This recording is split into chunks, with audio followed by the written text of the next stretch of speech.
성부와 성자와 성령의 이름으로 아멘. 하늘을 우러러. 사랑할 하느님 아버지 뜻 안에서 스승이신 예수님과 도움이신 성령님과 사랑할 성모님과 성녀의 아버지와 서미칼 대천사와 하늘의 모든 거룩한 천사들과 성인들의 정구를 청하며 기도드립니다. 사랑할 아버지, 오늘도 한결같이 아버지께 저희의 내적이고 외적인 모든 것과 온 존재와 그리고 아버지만이 받으셔야 될 사랑과 갈망의 마음들과 모든 받으셔야 될 권리들, 그런 소중한 가치들을 저희의 이 올바른 의지를 통해 예수님과 어머니의 하나 되신 성심의 그 나라를 거쳐 아버지께 흠없고 순결하고 아름다운 예물도로 모두 바쳐드리오길 바라오니 너그러이 받아주옵소서. 또한 아버지, 저희는 매일같이 예수님과 어머니의 정신세계에 하나 되고 용해되기를 갈망합니다. 인간의 그 어떤 것에도 완벽이 없으며 그 어떤 것에도 누룩과 역겨움과 교묘함이 있다라는 것을 늘 깨닫고 발견하게 하여 주시는 아버지의 사랑에 감사드립니다. 부디 저희 사명과 저희 제자들이 예수님과 성모님의 정신세계를 완전히 소유한 모범들로서 용해되어 살아갈 수 있는 은총으로 저희 모두를 축복하여 주시옵소서. 또한 제가 사랑하는 저의 조국인 대한민국에 살아가는 모든 영혼들 한 명도 남김없이 다 아버지 뜻에 매 현순간 계속해서 멈추지 않고 예수님과 어머니 하나 되신 성심을 통해서 아버지의 뜻에 봉헌드리오니 사랑할 아버지, 그들의 정신과 사고방식을 매일 예수님과 어머니의 정신과 사고방식으로 새롭게 고쳐주시옵기를 간곡한 갈망으로 청원드립니다. 이 모든 기도 우리 주 그리스도를 통하여 비나이다. 아멘. 성부와 성자와 성령의 이름으로 아멘. 안녕하십니까. 하느님의 뜻 선교의 윤피하수녀입니다. 오늘은 아버지께서 어떤 말씀을 주셨을지 오늘 주신 독서와 복음을 통해서 여러분과 함께 살펴보도록 하겠습니다. 2020년 5월 15일 부활제 5주간 금요일입니다. 제1독서 사도행전 15장 22절에서 31절까지의 말씀입니다. 그 무렵 사도들과 원로들은 온 교회와 더불어 자기들 가운데서 사람들을 뽑아 바오로와 바르나바와 함께 안티오키아에 보내기로 결정하였다. 뽑힌 사람들은 형제들 가운데 지도자인 바르사바스라고 하는 유다와 실라스였다. 그들 편에 이러한 편지를 보냈다. 여러분의 형제인 사도들과 원로들이 안티오키아와 시리아와 킬리키아에 있는 다른 민족 출신 형제들에게 인사합니다. 우리 가운데 몇 사람이 우리에게서 지시를 받지도 않고 여러분에게 가서 여러 가지 말로 여러분을 놀라게 하고 정신을 어지럽게 했다는 말을 들었습니다. 그래서 우리는 사람들을 뽑아 우리가 사랑하는 바르나바와 바오로와 함께 여러분에게 보내기로 뜻을 모아 결정하였습니다. 바르나바와 바오로는 우리 주 예수 그리스도의 이름을 위하여 목숨을 내놓은 사람들입니다. 우리는 또 유다와 실라스를 보냅니다. 이들이 이 글의 내용을 말로도 전할 것입니다. 성령과 우리는 다음에 몇 가지 필수사항 외에는 여러분에게 다른 짐을 지우지 않기로 결정하였습니다. 곧 우상에게 바쳤던 제물과 피와 목졸라 죽인 짐승의 고기와 불륜을 멀리하라는 것입니다. 여러분이 이것들만 삼가면 올바로 사는 것입니다. 안녕히 계십시오. 사람들이 이렇게 그들을 떠나보내자 그들은 안티오키아로 내려가 공동체를 모아놓고 편지를 전하였다. 공동체는 편지를 읽고 그 격려 말씀에 기뻐하였다. 주님의 말씀입니다. 하느님 감사합니다.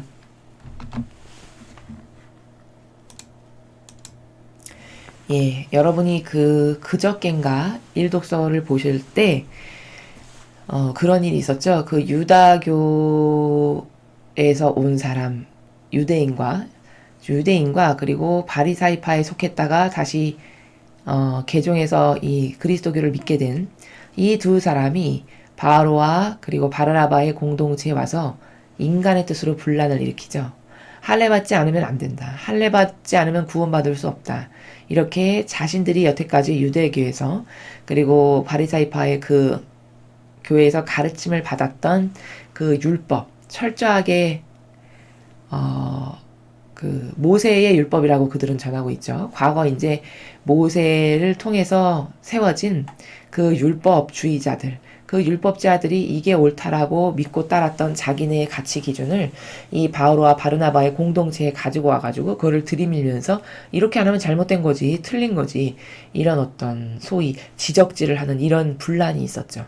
그래서 이제 바오로와 바르나바는 그 문제를 가지고 이스라엘에 있는 그 사도들의 공동체에 가서 함께 회의를 하고 좀 물어봐야 되겠다. 회의를 해서 결정을 해야 되겠다. 이제 이렇게 해서 파견을 하게 되죠. 그래서 오늘 내용은 이제 바오로와 바르나바가 가서 의논을 했어요. 사도들과. 그리고서 이제 결정을 하게 된 거죠. 그래서 결정을 하고 나서 바오로와 바르나바를 포함해서 바오로와 바르나바가 돌아갈 때 자신들도 거기에 2명을 덧붙이죠. 유다와 실라스라고 하는 훌륭한 그 형제들 가운데 지도자 역할을 하는 2명을 함께 덧붙여서 서신과 함께 그들을 이제 돌려보내가지고 바오로와 바르나바가 활동하고 있던 안티오키아와 시리아와 킬리키아에 있는 이런 다른 민족 출신 형제들, 즉 이방인이었다가 하나님을 믿게 된 이런 사람들에게 이제 어떻게 하는 것이 좋겠다라고 회의를 통해서 결정된 확증된 내용을 가지고 오늘 돌아가서 전달하는 그런 내용입니다. 그래서 결정된 내용을 보니까 이렇게 이야기하죠. 필수 사항 말고는 어떤 짐도 지우지 않기로 결정을 했다. 그 필수 사항이 뭐냐면 우상에게 바쳤던 제물과 피. 이제 당신들은 하나님을 믿는 사람들이니 하나님 아닌 것을 우상으로 떠받들어서 거기에 무엇을 바치는 행위, 이것은 하나님께 모욕을 드리는 거니까 이건 하면 안 된다라고 해서 우상에게 바쳤던 제물과 피, 요걸 멀리하고 또 목졸라 죽인 짐승의 고기, 그리고 불륜, 이런 3가지를 멀리하면은, 요거 3가지만 주의를 하면은 당신들은 올바로 사는 거다 라고 이제 이렇게 결정된 내용을 전해주고 있죠. 그러니까 저기 하지 말라라고 최소한의 것을 정한 것을 보니까 하느님께서 탐탁치 않게 여기실 만한, 하느님께 모욕을 드릴 만한 것들이에요. 뭐 불륜 이런 것도 아버지께서 세워놓으신 질서를 인간의 뜻인 자기가 파괴시키고 흐트러뜨리고 허무는 거잖아요. 하느님이 맺어주신 것을 인간이 허물지 못한다라고 분명히 결혼할 때 서약식에 나오죠. 근데 그 약속을 깨버리고 신의를 저버리고 자기 멋대로 그 질서를 파괴하는 행동을 하는 이런 불륜, 그렇죠?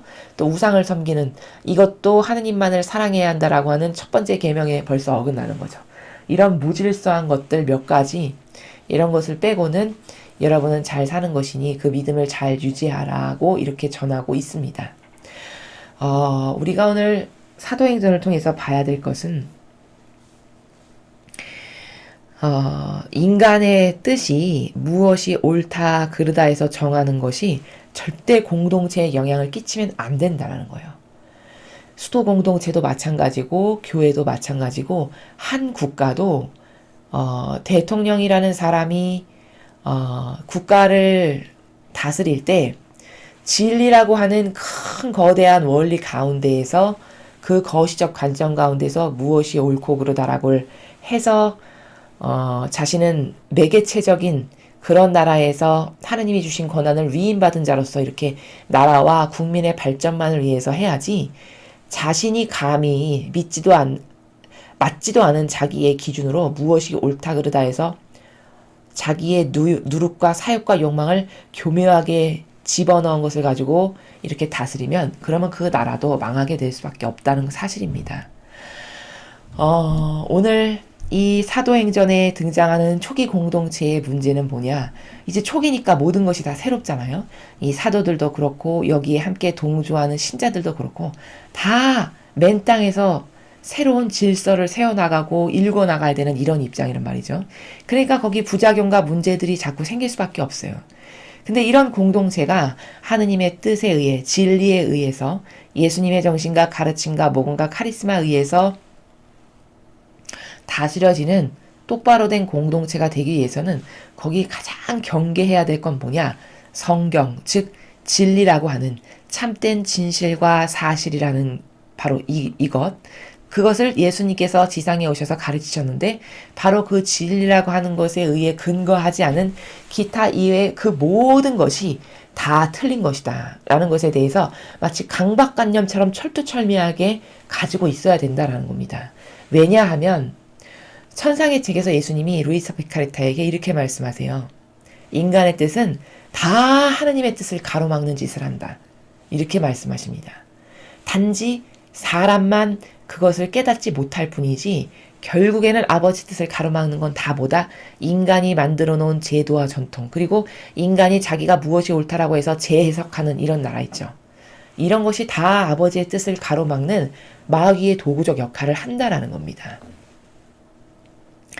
굉장히 중요한 사실이에요. 이 혼탁한 시대, 지금 우리가 살아가고 있는 이 대한민국의 혼탁한 이 시대도 이렇게 무엇이 옳고 그름을 따져서 결정해야 되는 이 리더의 위치에 있는 사람들은 진리라고 하는 이런 참된 진실과 사실에 근거하고 입각한 이런 원리적인 나라를 알지 못하고서는 무엇을 결정하는 것 족족 다 마귀만 좋아지게 하는 결정을 할 수밖에 없는 게 인간의 한계성이라는 겁니다. 그것을 예수님께서 인간의 뜻은 다 아버지 뜻을 가로막는데 그 역할을 한다라고 말씀을 하신 거예요. 오늘 이 공동체도 왜 분란이 일어났죠?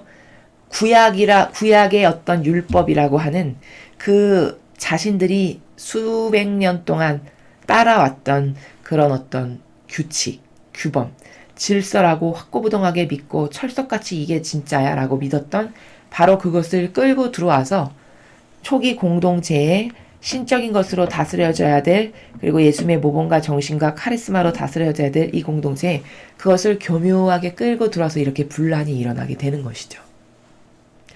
이것을 완전히 예수님의 정신세계, 곧 아버지의 뜻, 곧 진리라고도 하고 또 다른 관점에서는 거룩한 사랑이라고도 하는 이런 다양한 관점에서 펼쳐놓는 이런 아버지의 뜻의 나라에서 주시는 이런 경계들, 질서들, 원칙들, 이런 것에 의해서 다스려지지 않고는 여러분 공동체가 망하는 거는, 그 영혼이 패망하는 것은 순식간에 벌어질 수 있는 일이라는 거예요. 나도 모르게 순식간에 물거품으로 돌아갈 수 있다라는 겁니다. 여러분 잘 생각해 보십시오. 로마 가톨릭이 예수 그리스도께서 그리스도교를 세우신 이래로 지금 약 2000년이 흘렀습니다. 자, 2000년이 흐르는 동안 수많은 역사적 사실, 그리고 이 시대적 흐름에 따라서 이 로마 가톨릭의 2000년의 역사를 잘 살펴보면은 처음부터 이 로마 가톨릭에 봉사하겠습니다 자원에서 들어온 사람들이 나는 하느님을 사랑하지 않아, 나는 하느님을 싫어해, 저주해, 하느님을 모욕하고 나는 하느님을 별로 존경하지 않고 사랑하지 않아, 이런 사람들이 들어온 게 아닙니다. 다 나는 하느님을 사랑해, 하느님을 존경하고 사랑하고 흠숭해, 나는 예수님과 성모님이 좋아, 나도 예수님과 성모님같이 그렇게 훌륭한 봉사하는 그런 사람이 돼야지, 이런 다 선량한 뜻을 가지고 이 교회에 자원한 봉사자로 들어왔다는 거예요. 문제는 뭐냐면 이들이 2000년 동안 역사가 반복되고 여러 가지 전 세계적인 정황과 세계 역사의 흐름의 가운데서의 정황과 이런 것들을 거치면서 문제는 뭐냐, 여기 인간의 뜻이 끼어들어 왔다라는 게 문제인 거예요. 그런데 거기서 철저하게 예수님이나 성모님과 같은 정신세계로 누가 깨어 있어서 이것은 성경에 근거한 거 아니야, 이건 진리 아니야, 이렇게 노를 계속 했으면은 유지 존속이 됐을 텐데, 시간이 지나면서 계속 어떻게 됐을까? 처음 사람은 그럴듯한 논리로 다가오면은 처음 교회의 리더는 아 그래 그것도 맞는 말인데 좋은 게 좋은 거지, 이렇게 별 큰 경각심 안 가지고 한 개, 두 개 이렇게 인간의 뜻을 받아들이기 시작했어요. 근데 이게 시간이 계속 지나면서 수십 년, 수백 년, 마침내 수천 년이 지나면 여러분 어떻게 될까요? 그 구멍이 점점 커질 수밖에 없죠. 그렇죠. 그 받아들이는 나라의 영역이 더 커질 수밖에 없습니다. 맨 처음에 인간의 뜻 하나 받아들이기가 무서운 것이지, 그거를 한 개 받아들이고 두 개 받아들이고 세 개 받아들이고 이렇게 하잖아요. 그러면 점점 인간은 무뎌질 수밖에 없고, 신적인 것하고는 경각심을 안 가질 수밖에 없고, 그리고 그런 인간의 뜻이 이미 들어와서 판치면서 그 정신으로 또 지배를 당하기 때문에 그 안에 살아가는 사람들은 그걸로 고무적이 돼요. 그러면서 나도 모르게 악한 의지를 가지고 내가 하느님을 저주하는 사람으로서 여기 와서 저주하는 도구를 해야지, 이렇게 해서 다가오는 사람은 거의 없을 거라는 거예요. 다 선량한 마음으로 왔지만 지금 2000년이 지나서 이 로마 가톨릭이 이토록 많이 변질된 것을 바라보고 있자니 왜 그렇게 된 건가? 근원을 따지고 올라가면 이렇게 작은 인간의 뜻 하나하나 받아들인 게 쌓이고 쌓여서 쌓이다 보면 어떻게 되냐? 이제 거기는 그 인간의 뜻이 지배적인 종교가 되지, 더 이상 거기에 신적인 것은 개입하거나 역사할 수 없는, 이렇게 인간의 뜻으로 다 막아버린 그런 교회가 되고 만다는 겁니다. 지금의 로마 가톨릭이 결국엔 그렇게 다 변질돼 버리고 만 거예요. 그리고 과거 이 로마 가톨릭이 중세나 이런 시대 역사성의 과정을 쭉 살펴보면 왜 이렇게 변질될 수밖에 없는가를 우리가 납득할 수가 있는 많은 증거들이 있는데, 그건 뭐냐? 이 가톨릭이 로마라고 하는 거대한 그 시대에 가장 강한 힘을 가지고 있었던 국가와 하나가 되면서 그 로마 제국이 자신들 안에 있는 그 국민을 수월하게 다스리기 위해서 가톨릭을 받아들여요, 국교로. 근데 문제는 뭐냐? 그 국교를 받아들인 그들의 의지가 하느님을 정말 사랑하고 하느님께 잘해드리고 하느님의 정신이 마음에 들고 그 정신으로 받아들여서 내가 그렇게 살아야지 해서 받아들인 게 아니고 정치적으로 필요해서 받아들였다라는 거예요. 그러면서 이 역사성 가운데 뭐가 끼어들게 되냐? 인간의 사역과 욕망이 끊임없이 끼어듭니다. 요 종교를 이용해가지고 이 그리스도교를 믿는 사람들을 편하게 다스리고자 잘 다스릴 수 있고, 얼마든지 요 종교를 가지고 호락호락하게 내 마음껏 다스릴 수 있는 이런 어떤 황제의 권한을 강화하거나, 이런 다양한 인간의 뜻이 끊임없이 끼어들면서 이 그리스도교가 이렇게 많이 변질돼서 결국엔 오늘날에는 이제 하느님의 뜻이 더 이상 역사하실 수 없는 종교가 돼버리고 만 겁니다.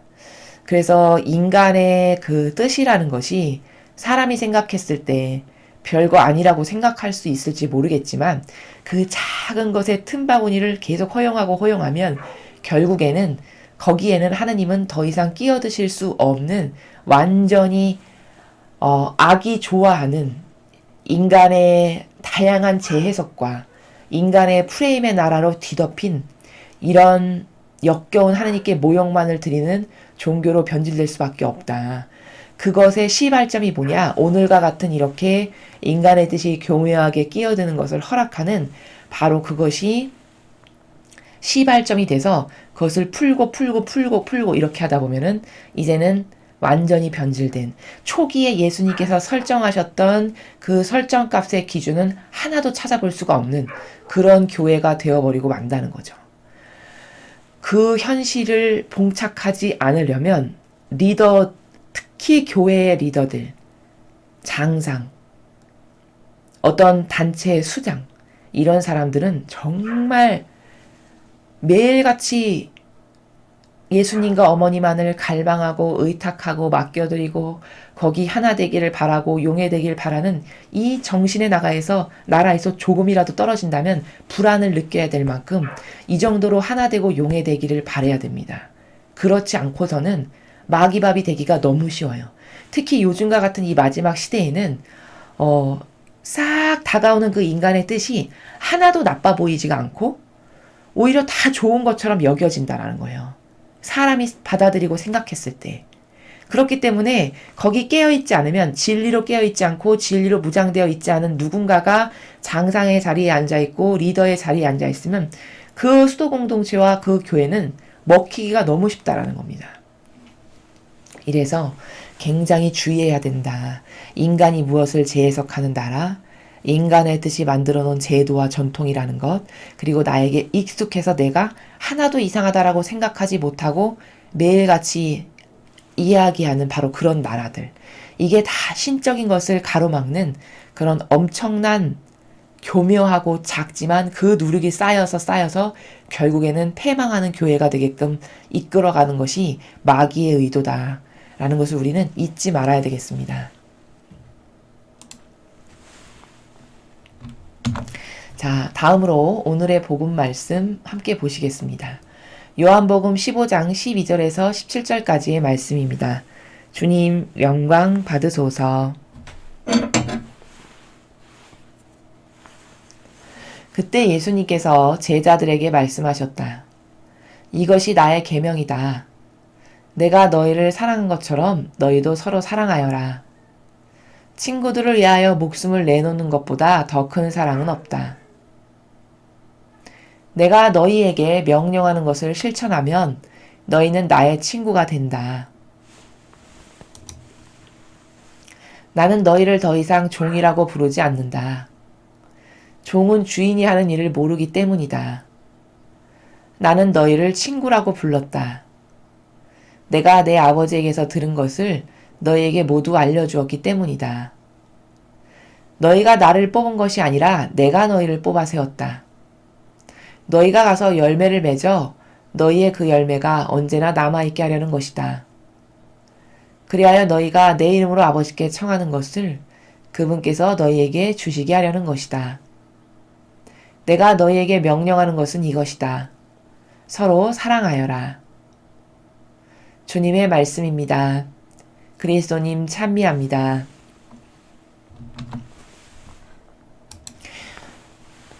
복음 말씀이 어제 나왔던 것과 완전히 겹치네요. 똑같은 복음이 오늘 또 나왔는데요.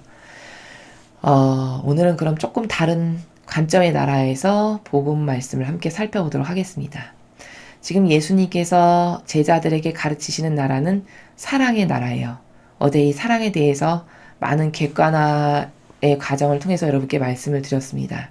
자, 오늘은 그러면은 어제 배운 것을 토대로 현 시대에 한번 적용을 해보겠습니다. 첫 번째 단락에서 말씀하시는 사랑의 나라는 이야기했듯이 의인으로서의 정신의 나라예요. 사랑은 근본 베이스가 네가 의인으로서 사랑을 과연 하는가 안 하는가, 거기 너의 희생과 고통이 들어가는가 아닌가, 이게 사랑을 하는지 안 하는지에 대한 근본 검증할 수 있는 1단계의 근본 베이스가 된다라는 겁니다.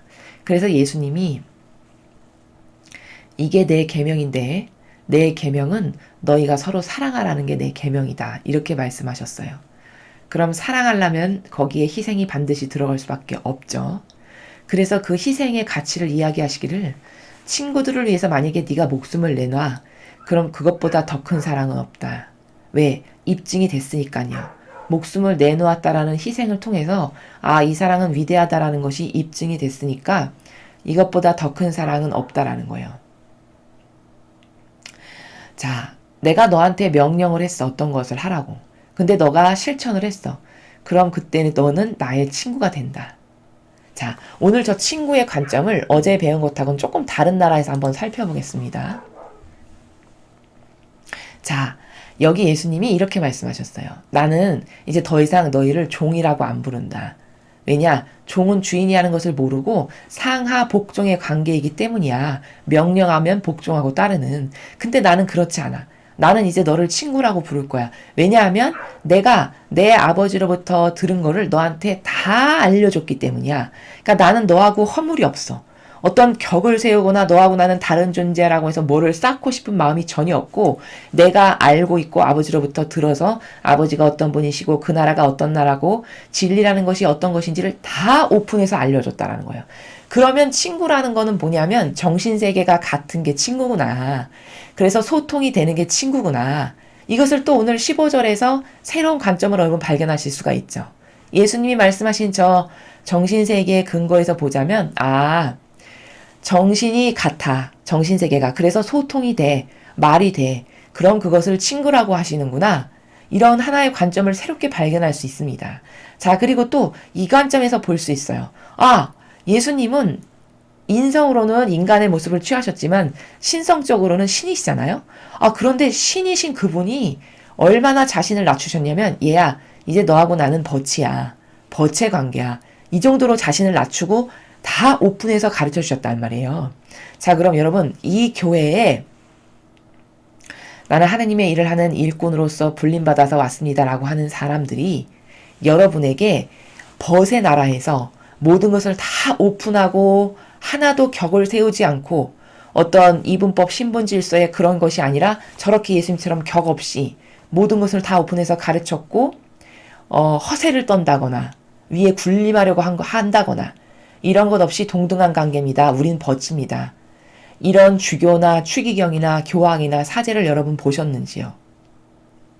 만일에 그렇지 않다면 오히려 이분법 신분질서를 칼날같이 세워서 신자들과 나하고는 급이 같지는 않지. 이걸 말로 하진 않지만 무언의 의중과 의지로서 가지고서 만약에 그렇게 대한다면 오늘 이 요한복음에 나오는 15절의 나라의 정신세계가 그들은 없는 거예요. 즉 예수님이 저렇게 하셨으면 저 모범을 따라야 되는 건데 그 모범을 따르지 않는 세력이라는 게 입증이 되는 거죠. 즉 저것이 질서예요. 신적 교회의 질서라는 것은 저런 모범이 바로 질서라는 거예요. 자신들이 만들어 놓은 제도와 전통을 따라라. 이게 질서가 아니고 예수님이 저렇게 제자들에게 얘들아 너희는 나의 이제 벗이야. 왜냐하면 내가 너에게 모든 거를 오픈해서 다 가르쳤거든. 하나도 나만 알고 너는 가르쳐주기 좀 아까운데 나는 그래도 좀 신인데 이런 정신의 나라가 나에겐 없단다. 나는 완전히 너하고 벗이야. 내가 진리를 오픈했다라고 하는 그 관점의 나라에서는. 그럼 이 로마 가톨릭은 저렇게 예수님의 저런 정신세계로 신자분들을 대합니까? 아니면 너하고 나는 다른 존재야. 나는 명령하는 자, 너희는 내 명령을 따르는 자. 은연중에 그런 것을 자신도 모르게 아우라나 분위기 가운데에서 실행하는 것을 여러분이 보십니까? 만일에 저렇게 예수님의 정신세계가 없다면 그들은 저런 신적 질서를 무시하고 폐기한 그런 세력이라는 겁니다. 자, 그 다음. 그런데 이 인간의 한계성이 벗이다. 그러면 또 어떤 부작용을 난무할 수가 있냐면 야 이제 예수님하고 벗이래. 까딱 잘못하면 어떻게 할까요? 맘먹는 수준으로 또 착각하고 살겠죠. 그러니까 예수님이 그런 인간의 부족함을 그 일원적이고 단편적인 인간의 사고방식의 부족함을 너무 잘 아시니까 너희가 나를 뽑은 게 아니라 내가 너희를 뽑아서였다. 얘들아 내가 너한테 모든 진리를 다 오픈했다라고 하는 그 나라에서는 즉 인성적으로는 너하고 나는 벗의 관계야. 근데 신성으로 보자니 그런 그 신성에서는 내가 널 뽑은 거야. 네가 나의 제자야. 네가 나를 뽑은 게 아니고 내가 너를 뽑았어. 그럼 어떻게 해야 되겠니? 거긴 따라야 될 질서가 있지. 너는 나를 스승으로서 존경해야 되고 스승으로서 충직하게 따라야 되고 내가 명령하고 말하는 것을 순종으로 받아들여야 되고 이런 질서가 엄연히 존재하는 거지. 그것을 말씀하시는 나라예요. 16절이. 너희를 뽑아 세웠다라고 말씀하시는 게. 그래서 성경의 다른 부분에서 이렇게도 말씀하시죠. 제자는 스승보다 절대 높아질 수 없다. 이 말씀의 질서도 오늘 16절에 나오는 질서와 같은 나라를 말씀하시는 겁니다. 자, 그래서 너를 뽑았어. 왜 뽑았냐면 너희가 가서 열매를 맺어가지고 너희 그 열매가 언제나 남아있게 하려는 거야. 얘들아, 내가 너희를 주님의 제자로 뽑았어. 나의 제자로 뽑았어. 왜 뽑았냐? 이제 나는 승천해서 아버지의 나라에 갈 거잖니? 그럼 더 이상 나의 인성이 이 지상에서 일을 할 수가 없어. 그래서 너희를 뽑았어. 그래서 너희가 나의 인성을 이제는 사라져서 없어진 나의 인성을 너희가 대신해야 돼. 매개체로서, 도구로서. 그러려면 어떻게 해야 되겠니? 내 가르침과 모범과 정신에 완전히 충직하게 용해되고 하나 되어야 되지. 그렇게 충직하고 용해되고 하나 된 그 정신으로 네가 세상에 나가서 아버지의 뜻을 다 수행해. 그럼 네가 맺는 모든 열매는 곧 내가 맺는 거고 나와 하나이신 아버지가 맺으신 열매야. 그렇게 해서 그 열매가 언제나 너희에게 남아있게 하려는 것이란다. 이렇게 말씀하시는 거예요. 그래서 너희가 내 이름으로 아버지께 청하는 것을 그분께서 너에게 주시게 하려는 거야. 그렇게 너희가 충직한 나의 도구로서 매개체로서 아버지의 일을 그렇게 열정적으로 순종하는 마음 가운데 하나 되고자 하는 그 뜨거운 열정으로 만약에 했다. 그럼 그때 너는 이제 나와 하나 되었고 곧 나와 하나 됐다는 것은 아버지와 하나 됐기 때문에 네가 내 이름으로 뭘 청하잖니? 그럼 아버지께서 너에게 그걸 다 들어주실 거야. 이 말씀을 하시는 거죠. 그래서 내가 너에게 명령한 것은 바로 이거다. 서로 사랑하거라. 자, 전반부 벗이라고 하는 나라에 대해서 이 로마 가톨릭이 과연 벗이라고 하는 정신으로 이 신자들을, 성도들을 대하는가. 그렇지 않다라는 것을 우리가 확인을 했어요. 자, 그럼 16절에 가서 이제 두 번째 정신, 사랑의 정신의 세계. 예수님이 분명히 이렇게 말씀하셨어요. 예, 내가 뽑았지 네가 나를 뽑은 게 아니야. 그럼 여기는 반드시 질서가 존재하죠. 예수님이 하신 것 이상을 능가하면 절대 안 된다는 거예요. 왜? 예수님이 뽑으셨기 때문에. 나는 뽑힘을 당한 자지 내가 누구를 뽑은 그 주격의 자리에 있는 자가 아니에요. 그러므로 나는 속해야만 하는 자예요. 능가할 수 절대 없는 위치라는 거를 그 질서를 가르쳐 주시는 거예요. 자, 그럼 로마 가톨릭을 한번 보죠. 여러분, 예수님이 행하신 것을 능가하나요? 아니면은 예수님이 하신 것을 절대 능가하지 않고 그분께 완전히 속한 순종하는 자로서 예수님이 말씀하시고 명하시고 이 지상에 오셔서 세우신 질서 그것만을 따르나요? 이 로마 가톨릭의 많은 성직자, 고위 성직자들이 어떻게 합니까? 예수님이 세우신 질서, 능가하는 인간의 뜻, 자기의 질서를 따르죠. 자신들이 만들어 놓은 제도와 전통이 이 로마 가톨릭은 주님의 질서인 이 신적 질서보다 더 우세해요. 그러니까 신자분들이 뭘 하실 때 그 교회법에 없는데 왜 누가 그렇게 하라고 했지? 이렇게 왕처럼 군림하고 명령하는 거예요.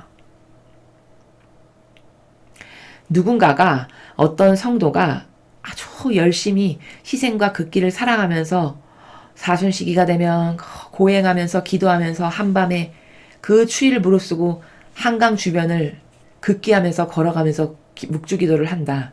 그럼 그런 성도의 마음과 열정을 더 격려하고 잘한다라고 해서 더 훌륭해지라라고 독려해서 이끄는 것이 아니고 이 로마 가톨릭은 그런 성도가 있잖아요. 그럼 요즘에 누가 그렇게 신앙생활을 해? 왜 이렇게 드세고 날뛰어? 이 관점에서 찍어 누릅니다. 이게 로마 가톨릭이 열심히 하려고 하는 신자들을 대하는 방식이에요. 무엇을 더 열심히 하려고 하면 교회법에 그런 거 없는데 누가 그렇게 하라고 했지? 이렇게 이야기합니다. 이게 로마 가톨릭이 신자들을 대하는 방식이에요.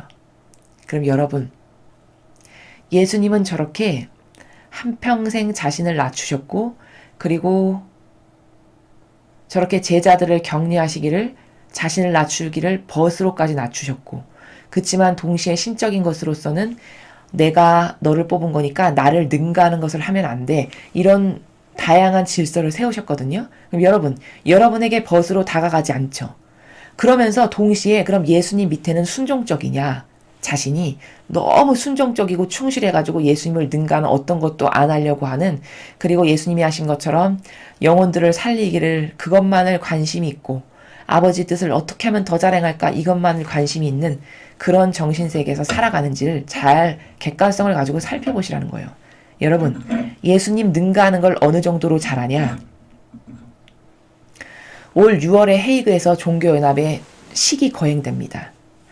그럼 여러분 종교연합을 하는 것은 보통 좋고 훌륭한 일이고 착한 건데 왜 비난하지? 이렇게 생각하시기가 쉬워요. 그런데 그 종교연합은 타협하는 것이에요. 진리를. 즉, 이 로마 가톨릭의 교황이 모든 종교에는 다 쬐끔쬐끔씩 진리가 들어있으니까 우리 모두 하나 됩시다. 이런 명분으로 하나 되는 건데 그럼 겉으로 보기엔 하나 되니까 굉장히 좋은 것 같잖아요. 자, 그럼 그 속을 한번 들어가 봐야 되겠죠.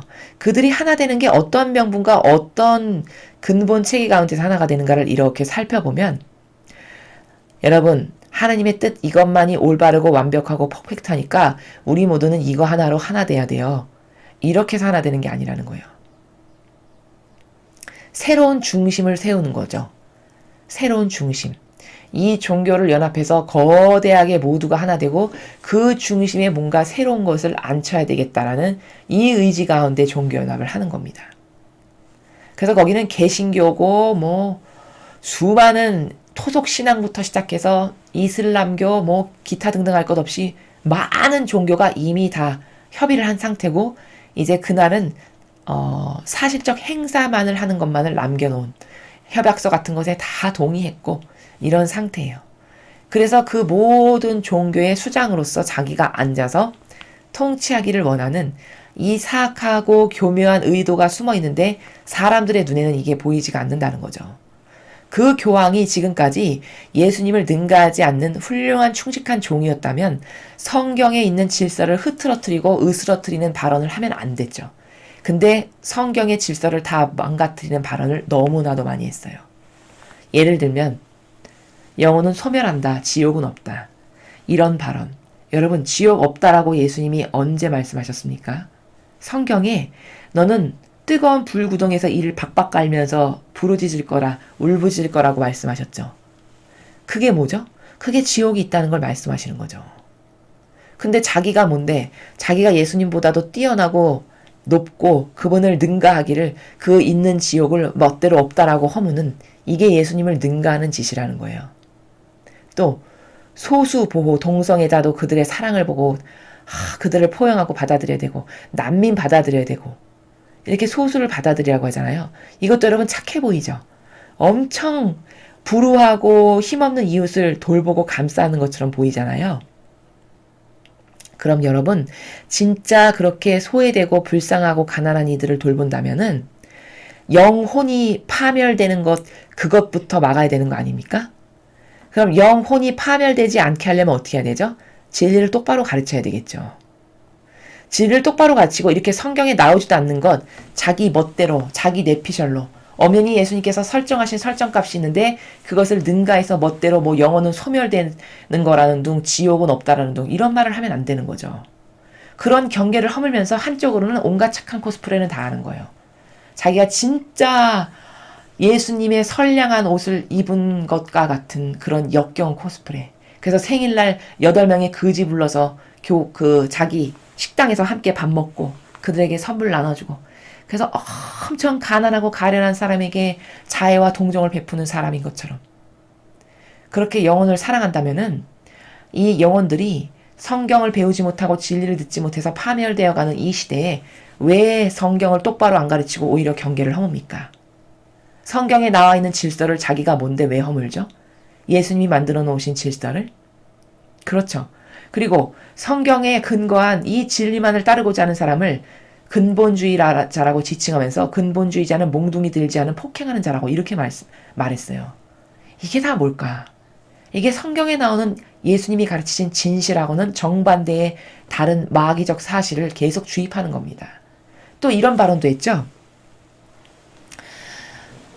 인간이 먼저다라는 거예요. 하느님보다도 인간이 더 먼저다라는 거예요. 그 발언을 이어받아서 우리나라의 주교와 추기경들이 사람이 먼저다, 사람이 먼저인 사회, 인간이 존중받는 사회 이런 플랜카드를 써붙이고 이걸로 강론을 합니다.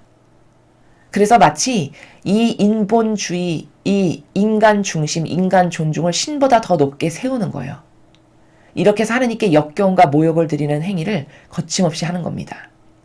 이게 다 뭘까? 이게 내가 너를 뽑았는데 너는 그럼 나를 절대 능가할 수 없는데 예수님을 능가하는 행위를 다 하는 거죠. 진리를 훼손하고 경계를 무너뜨리고 봐서뜨리면서. 그런데 관점 없으니까 결국엔 볼 수 없고 겉에 착해 보이는 그 표양에 다 어리석고 멍청한 영혼들이 속아서 착하신 우리 교황님 선량하셔. 역시 어른은 다르셔. 이렇게 얘기한다라는 거죠. 그러나 여러분 여기 16절에 분명히 말씀하셨어요. 네가 나를 뽑은 게 아니고 내가 너를 뽑았어. 그럼 너하고 나 사이에는 어떤 질서가 경계가 존재해야 되는 거니? 너는 절대 나를 능가하면 안 되지. 그래서 다른 복음에서 종은 절대 주인을 능가할 수 없다. 제자는 스승을 능가할 수 없다. 이렇게 말씀하셨어요. 그러나 능가하는 짓을 이렇게 버젓이 행하고 있는 거죠. 이게 다 뭘까? 이게 사람을 너무나도 교묘하게 속여가면서 아버지께 모욕과 역겨움만을 드리는 악의 도구다. 라는 것을 우리가 발견할 수 있습니다. 결국 오늘 요한복음에서 말하는 이 사랑의 정신세계에는 이 로마 가톨릭에서 구현하고 있는 게 단 하나도 없어요. 신자들을 벗으로 대하기를 하나 아니면 예수님과의 관계성 가운데서 충직해서 예수님께 완전히 속한 종으로서의 모범을 보이는가 아무것도 행하고 있지 않죠. 이 말씀하시는 모든 질서가 하나도 구현되어 있는 것이 없어요. 지금 말씀드렸듯이 고로 뭐냐? 이 신적 질서는 다 폐기한 거예요. 예수님이 지금 얘들아 이렇게 해야 된다, 이렇게 해야 된다, 이렇게 해야 된다. 이게 다 질서를 가르치시는 거죠? 이게 다 질서를 가르치시는 겁니다. 이렇게 해야 된다, 이렇게 해야 된다, 이런 의인으로서 살아야 된다. 사랑이라는 건 이렇게 너를 내놓는 거야. 내가 나를 희생하면서 사랑했자니 너도 그렇게 하거라. 이게 다 질서를 세우신 거예요. 예수님께서 제자들에게. 신적인 그리스도 교회의 질서. 그런데 이 질서는 찾아볼래야 찾아볼 수가 없어요. 다 폐기 처분하고 뜯어버리고 없애버리고 그 자리에 뭘 갖다 놨냐? 자기네들이 옳다라고 생각하는 이 교계 제도와 전통을 다 갖다 놨어요. 그리고서는 여기서 수천 년 동안 학습된 이들은 마치 평양에 살아가는 평양 시민이 김일성이 죽기 직전까지도 신이라고 떠받드는 그 프레임에 갇혀서 살 수밖에 없는 것처럼 수많은 가톨릭 모든 신자들을 이 교계제 들어가는 프레임 안에 가둔 거예요. 야, 너는 거기서 계속 살아. 거기서 나오지 마라. 그래서 거기서 내가 무얼 말하면 예 하는 충직한 종으로서 살아.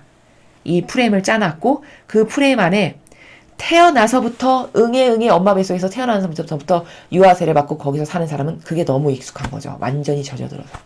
그러니까 그게 이상하다는 걸 발견 못하는 거예요. 마약 중독자처럼. 마약 중독자가 처음에 중독되기가 어렵지 한 번 중독되면 거기서 헤어나올 수 있습니까? 헤어날 수 없죠. 이거랑 똑같아요. 프레임이라는 게. 그렇게 무서운 겁니다.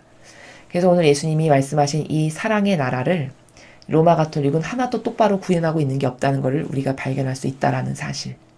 그러니 얼마나 많이 망가졌는가. 예수님이 세우신 그 모범과 질서는 정말 찾아볼래야 찾아보기 어렵게 힘들게 된 그런 교회가 되었다라는 사실입니다. 예, 오늘 우리는 일독서와 복음을 통해서 인간의 뜻, 인간의 재해석, 인간의 자기주의라고 하는 거 이런 거 있죠. 자기 정서, 기호 그런 걸 가지고 항상 마귀가 끼어든다는 거예요. 마귀는 여러분이 생각하셨을 때 부락부락하게 이렇게 생기고 막 무섭고 누가 봐도 저건 마귀야. 어머 저거 사탄이네. 이런 모양과 모습과 그런 사고방식으로 다가오지 않아요. 절대. 악은 여러분 주변에 가장 가까운 사람 있죠. 가장 가깝고 친밀하고 너무나도 친한 그런 사람의 사고방식을 통해서 역사에서 나에게 다가온다는 거예요. 오늘 공동체도 똑같죠.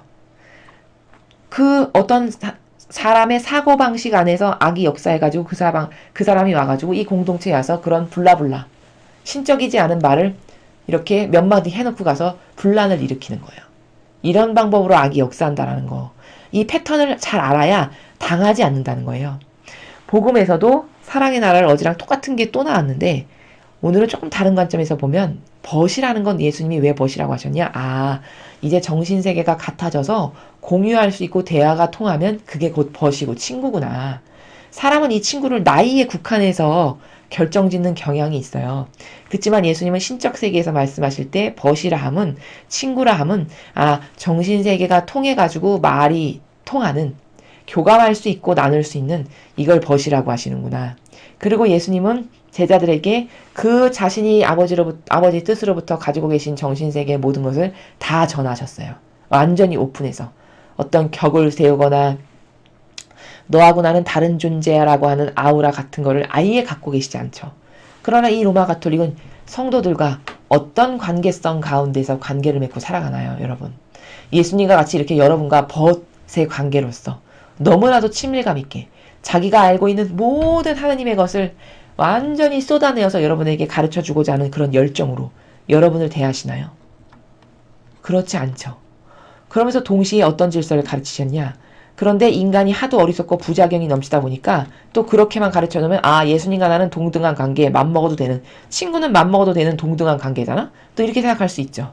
그러니까 신적 질서를 하나 또 짚어서 가르쳐 주시기를 그런데 동시에 너하고 나는 내가 너를 파견한 자고 너를 뽑은 자야.